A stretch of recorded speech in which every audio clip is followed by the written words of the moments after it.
So the first one I'm going to be making is bruschetta. And the ingredients that I'm going to be using, we've got a baguette, we've got some vine ripened cherry tomatoes, we've got a couple of garlic cloves, a red onion, some basil, balsamic vinegar and some olive oil. Let's get started with the recipe. So we'll start by prepping up our veg. I'll probably zoom this along in the editing. So we're going to start with our red onion, and I only want half of this red onion. Okay, so there's my onion nicely diced up. So what we're going to do now is make a start on chopping up our tomatoes.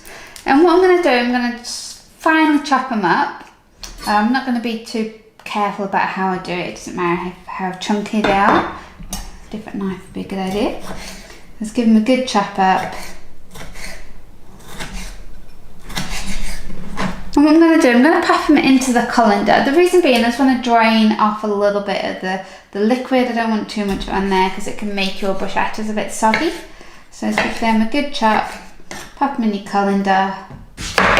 Okay, so that's my tomatoes done. Let's give it a bit of a shake, get some more electricity. You can see there, quite a bit of liquids come out. So it's good that we've done that, just to make sure it's not too soggy. Let's get my glass bowl back over here. That in there. The last thing we want is soggy toast. Okay, so what we're going to do now, we're going to crush it up our garlic and make sure I've got a bit of table that's cleanish. A lot of you probably use a garlic press. I've never had one or used one. I just tend to smash it with the back of a knife and go from there. And I'll pop that into my bowl, so that's my garlic done.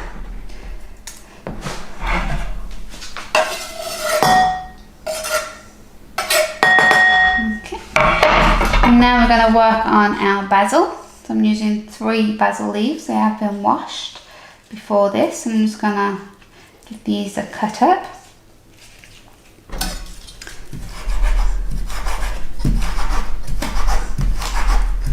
Oh, I love the smell of basil when you're cutting into it. It smells lovely. Make sure we give them a good breaking up. Okay. And then we're gonna pop that into our bowl. There's basil.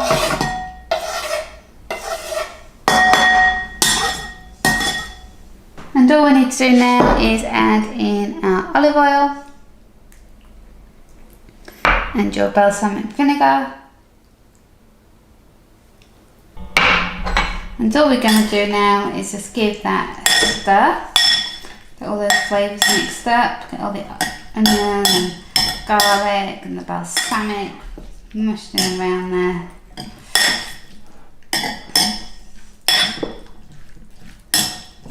That smells beautiful. I love balsamic vinegar. The flavour of balsamic is beautiful.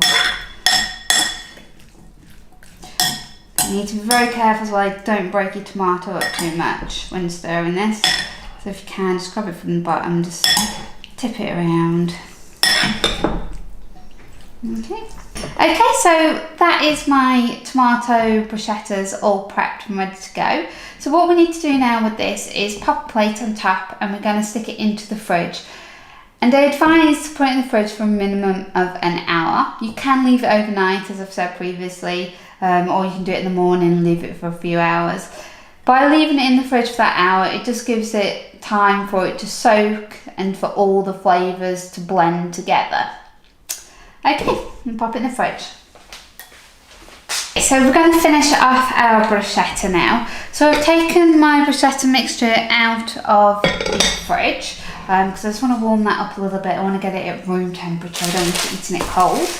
And all we're going to do, I've got a French stick here, baguette, and I'm just going to do diagonal cuts of baguette, and I'm just going to toast it on either side.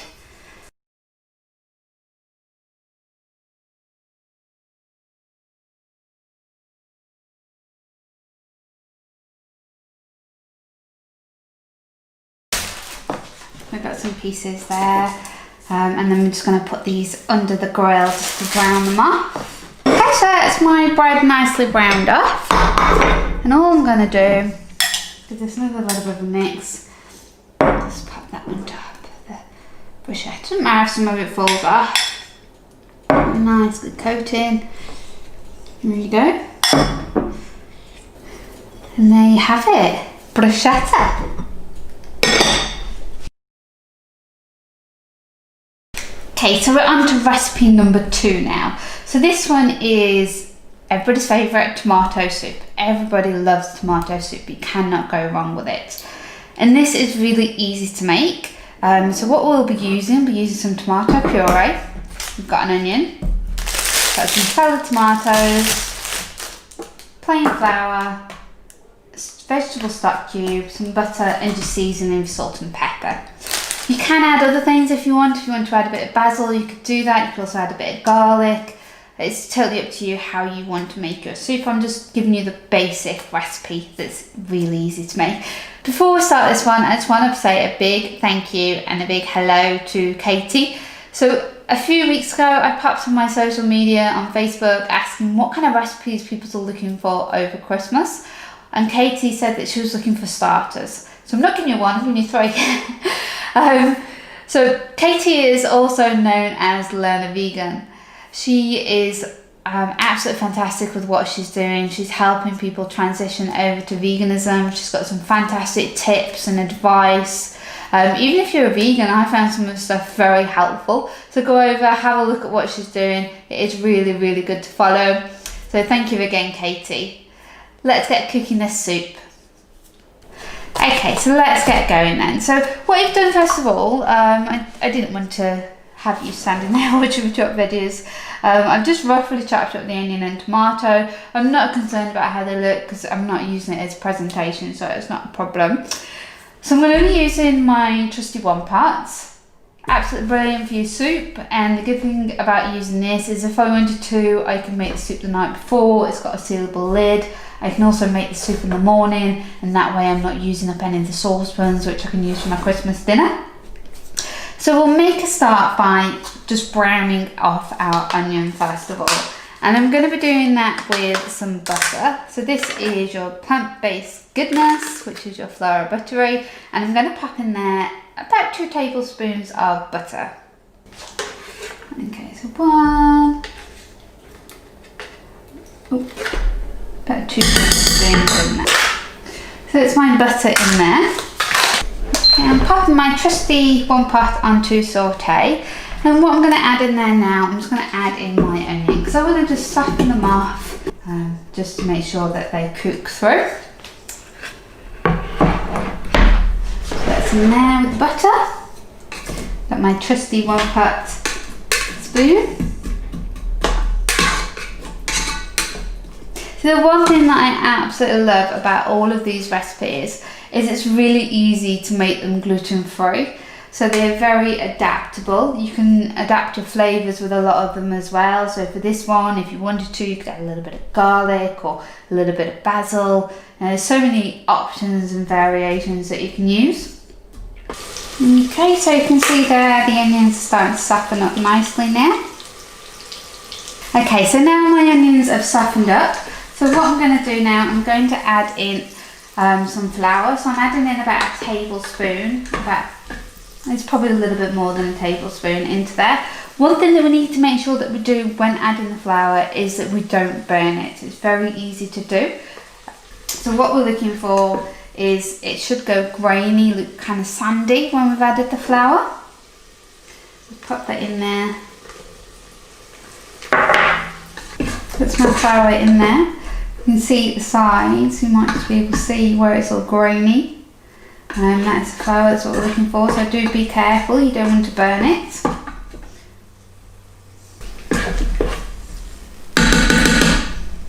Okay. So what we're going to do now is add in our veg stock. I'm going to add it in a little bit of a time and we're going to whisk as we go along. Be careful that you don't burn the whisk. Be careful you don't burn yourself and mind your whisk.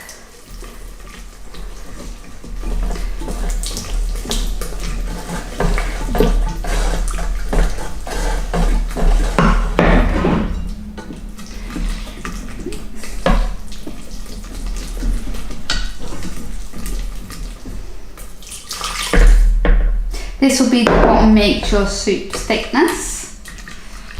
Okay. See there, giving that a good whisk. And just keep adding that stuck. You have to excuse if the camera keeps steaming up. But can you see it there? That's it. It's starting to thicken up. That's what we're looking for. We need to keep whisking it as it'll go clumpy, and we don't want it to be clumpy. And it's best to use a whisk rather than a spoon. Okay, so it's all my stuff added. It has worked really well. I've got no lumps of flour, which is what I'm looking for, so that's great. So we're now ready to move on to the last stage. Okay, so I'm going to pop this over to soup. There we go. Now what I'm going to do now, put these out of the way. I'm going to pop in our tomatoes. Oh, carefully don't burn yourself because it does cause a little bit of splashage. Okay. And we're going to pop in there as well about a tablespoon of tomato puree.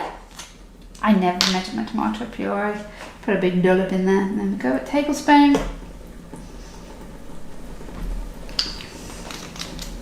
Give that a bit of a stir.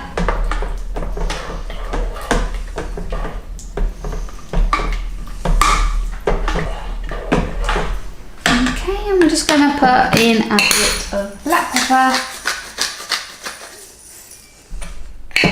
and some salt. And this is where you would add the basil if you wanted to put some basil in there. You can use dry or fresh basil, totally up to you. Let's give that another stir.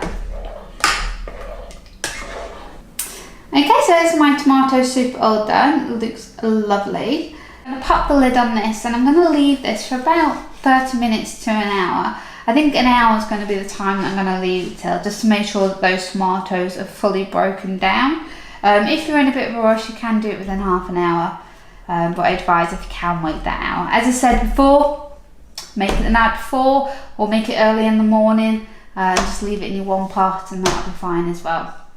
Okay, so that's that one cooking. We'll leave that and we'll come back to that one a little bit later. So my soup has been on for an hour, so we're ready to blend it now. Okay, so let's get blending our soup. Be careful, it's going to be hot, that's why I'm using an immersion blender, so I'm keeping it in this pot. I'm just going to give that a good blitz.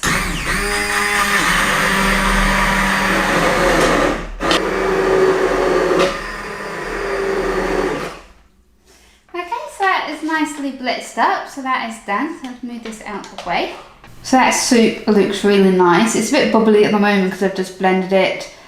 So I've got a nice spoonful there. I'm looking forward to trying this. That is so nice. That is the nicest tomato soup I've ever had. That's beautiful. Highly recommend you making this for Christmas dinner.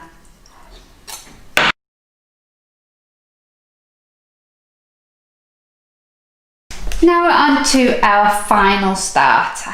So this one is easy to make. As you can see, there's hardly any ingredients here. The reason I've said this one isn't super easy or really easy, it's just easy.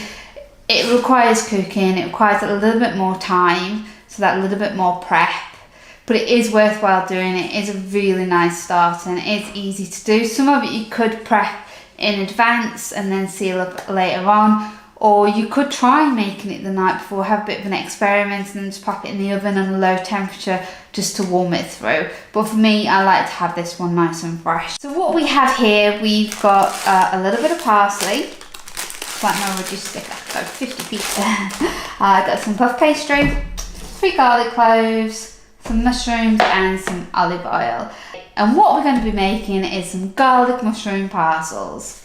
And what I'm going to do, I'm going to start just by chopping up my mushrooms and my garlic. I will fast forward because I don't want to be standing there or sitting there watching me chop vegetables. I've chopped up my mushrooms. I've only roughly chopped them. I'm not too concerned about how they look. I've chopped up my garlic, I've finally chopped them up, and I've also finally chopped up my parsley as well. So they are all ready to go. Okay, so what we're going to do is we're going to just cook these through. I know I'm somebody that usually prefers to use water rather than oil because it's healthier, but for this recipe I feel that you need oil for the garlic taste. It just combines all the ingredients very well. So we're going to put a good amount of oil in there. And we're going to pop in our mushrooms. Put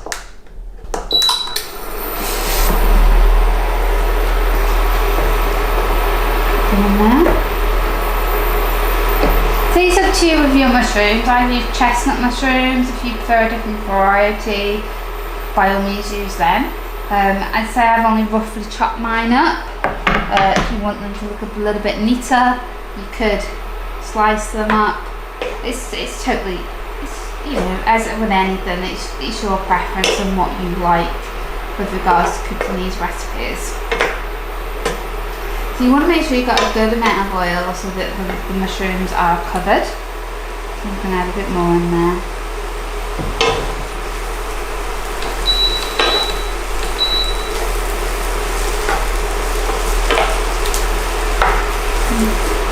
And I'm going to add in there our garlic as well.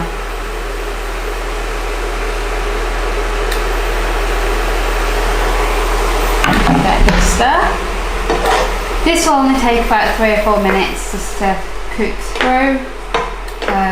We want to cook the mushrooms, so just make sure that we get that nicely done. Good thing about doing these recipes this year is this is the first year that I've been doing Christmas recipes, but it's the first year I've been doing recipes on YouTube. It's really getting me into the Christmas spirit early. I find myself just walking around the house whistling or singing Christmas songs. And no, I'm not going to give you a rendition because I'm not the best singer in the world. Sing from my personal ears only. You'll thank me if you've heard me singing. Okay, so it's looking really nice. I love the smell of garlic when it's cooking, it's really nice.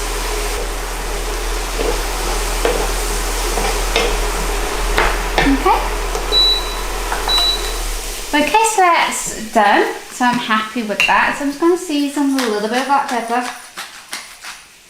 And also I'm going to season with my parsley as well. It's nicely mashed up. I always forget about this chopping board having a hole in it. It's a bit of a pain. But here we go. We are where we are. I'm just going to give that a stir. A good mixing. It's all mixed up nicely together. And what I'm going to do, because I don't want to be putting this on warm on the pastry, I'm going to let it cool down before we pop it into our parcels. So this is a bit, I said you could possibly make this in the morning. So you can make it, pop your lid on, just pop it to one side, and then when you're ready to prep your pastry, then you can do your pastry and put your filling in. So I'm going to put this to one side, as I say, and I'm going to let this cool down, and then we'll move on to the parcels.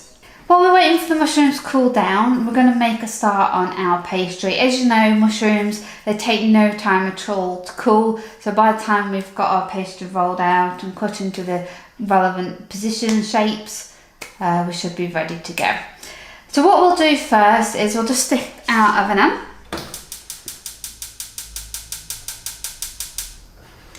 And I've put my oven onto a gas mark 6. For this I'm using your Just Roll puff pastry.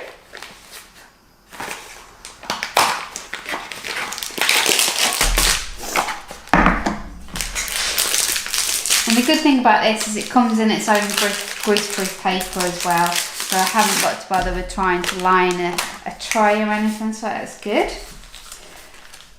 So one thing you should always remember with your puff pastry, you do need to get it out of the fridge a little bit in advance before you're ready to use it.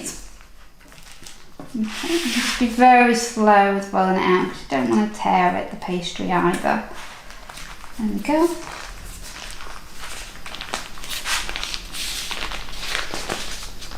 Okay, so that's my pastry all rolled out. So what I'm looking for about 6 squares. Okay, so just cut across the middle.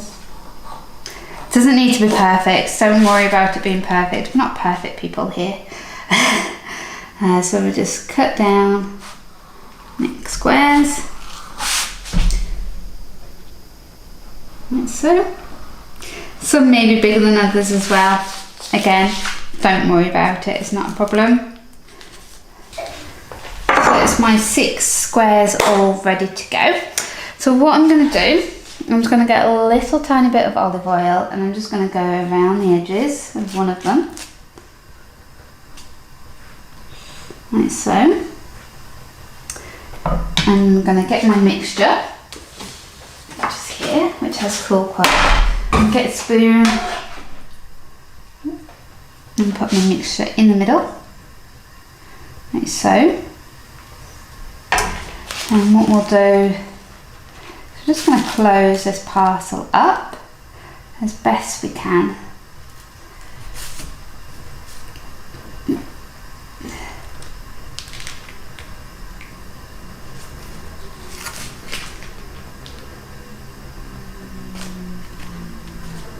Hopefully your oil, let's give it a press in the middle, that oil should help it come together a bit.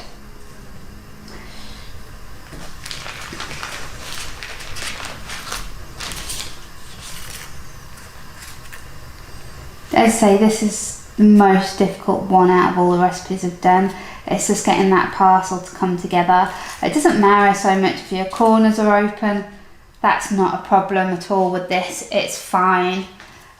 Just make sure you get a good seal on that parcel, and if it comes open a little bit, don't worry about it, it's not a problem. So what we'll do, same again, put a bit of oil around the outside. This just helps it come together, helps us get that good seal on it.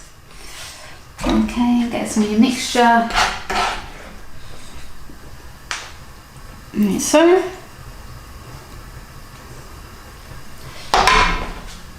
What do, just bring in your corners again, get them all together first, like so, and then you can look at it starting to seal it up. And for the finale, what I'm going to do, I'm just going to use a bit of my egg glaze, which isn't egg glaze, which is just maple syrup and soya, just to give it a bit of a yellow colour.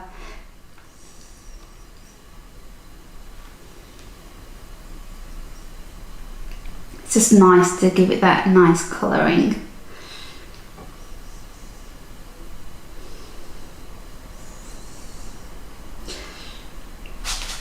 Okay, so these are going to go in the oven now for around 20 minutes to half an hour, or until the pastry is puffed up and nice and brown. It's as simple as that. 3 Christmas starters. So you've got your garlic mushroom parcels, your bruschetta and your tomato soup. I really hope that you've enjoyed this one today. It has been a lot of fun to do. They are really quick to make. The bruschetta, it took me about 5 minutes. The soup, that took me about 10 minutes to put together. And then you've got your garlic parcels. They took about 15-20 minutes to put together. So they're all really easy to make, really simple ideas. And you don't have to have them for Christmas. You can have them at any time you want. That tomato soup, oh my god, it tasted amazing. It tasted so like Heinz tomato soup. Please do give it a go. If you have enjoyed today, do give me a like. And if you want to see some more Christmas recipes, I've got a lovely Wellington on my channel, so pop over, have a look at that. Also subscribe to the channel as well. I'm hoping to get some more coming through. If you've got any comments, questions, pop that below and I look forward to getting back to you on them. Or just wish me a happy Christmas.